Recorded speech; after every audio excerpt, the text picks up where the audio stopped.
Now same mu and same be but to ya me who say a doctor for any nurse for I told you mutumi edi enipa abro papa some no ebi ene say ampo ba ko tumi akọ hospital na betumi aka chaw say bia oba atumi awu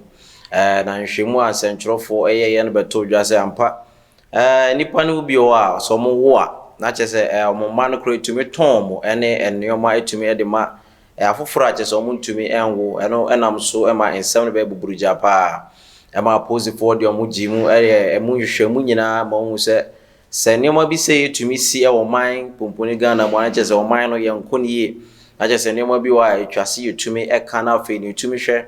yetumi etwaso na se ne be ya nipa nyina betumi enya arehemu ewo ye doctor fomu na ensem bi saa no so no ewie eguye no ba ko foforo so beto abonten na nsen ya mu a video bi mu abapa bi eka se Okoridge hospital na so Okoridge hospital for beto dwa se enipa bi mu de eye nkrofo ko no se omo de omo ko anaso mo ko je aresa aya omonto ombo aso mutumi enhwe nipa no anaso munya daje emma nipa no so ombehwe no so mo kasa mpo ombe yom operation amunya daje pa na afi so mo mani nda ho e sign say rich for no ayo madwen say nkrofo asabo anaso mo kidney no ombetimo twitwa na afi motumi akoton ewo amanfoforo so a South Africa sa ewo sa video mu yese video na sa papa no o kan sa ena ne nsem kiremu no kra na o san kiremu se ba bi o ma hyeda de o mani esi so zongo community na se yenuanom muslimifo no eche so mbe hyeda pa se onga ombewu no unse aya muslimfo de ompenentem se mba kosi emu no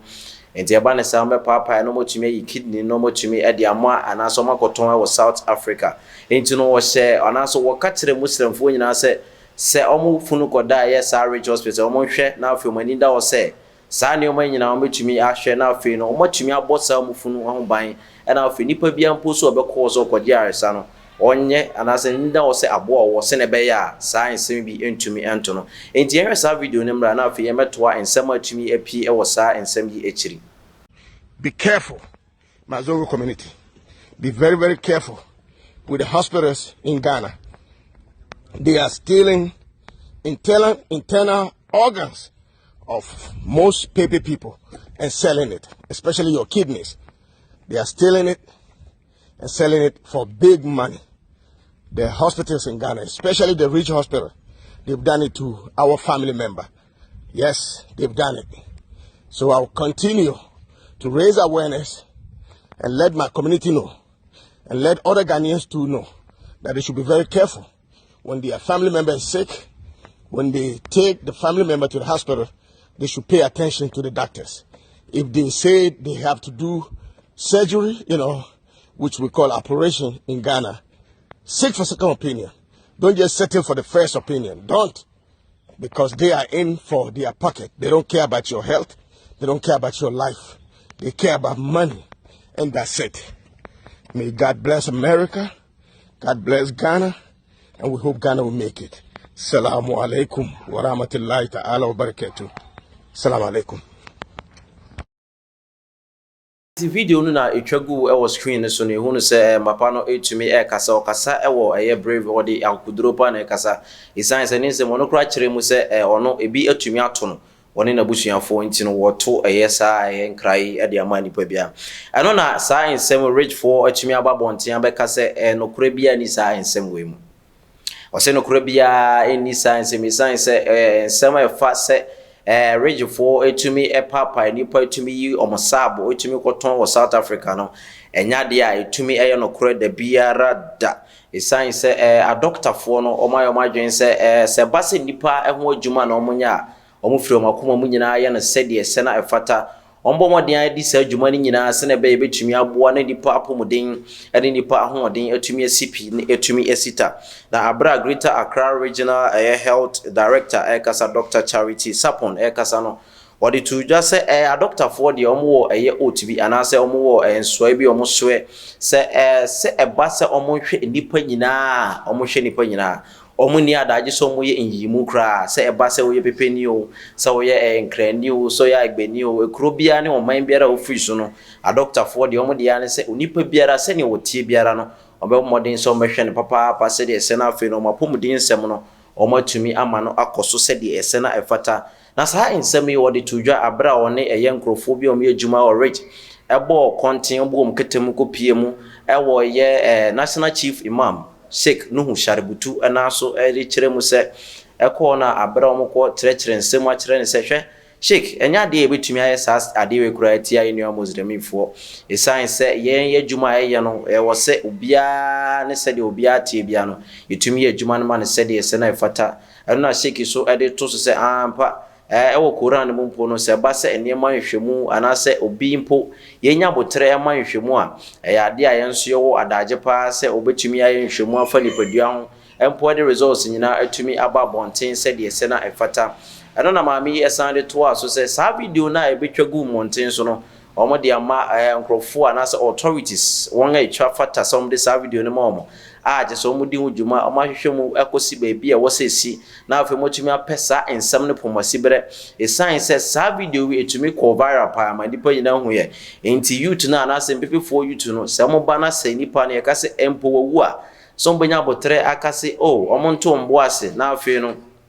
omuntumi enhwe na afi omuntwen na omuntumi enya nhwemu enhwe ade eku no eto da bia na je so omuntumi enya emu adaje kura na omu pentem abentem se omufo mufuma na afi omunkosie eno no reto eye nkrofo nyina ne ase Ghana fo nyina mso omunto mbo ase na kusi se sa video nhwemu edim beba no omu ase mkrofo bo se Ghana fo bo se rich for the enya de omutumi di sa isum ase jumane kra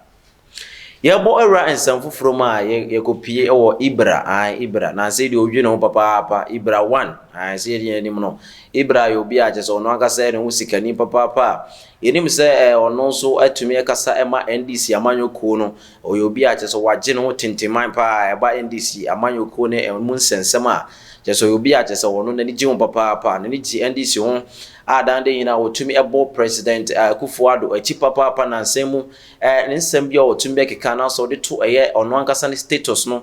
de kire se ampa ebi wa na efa oman no ebi wa na efa president na Adodanko Akuffo-Addo ebi so wa na efa John Dramani Mahama so ho your former president na ebe me se na nsemu ankasa no nsem bi betwagu ne status ebi wa na o kire mu se empo na Adodanko Akuffo-Addo ebo modia de John Dramani Mahama former president ekojuju so eno na so enti na ye Somalia for UN for anase EU for palm epa ne se onkohwe eye omo niema efa se politics no omo ntumi anje no antumu eno enso ebetwagu ye na enenso no ye kohwe ne status a wasan de nsem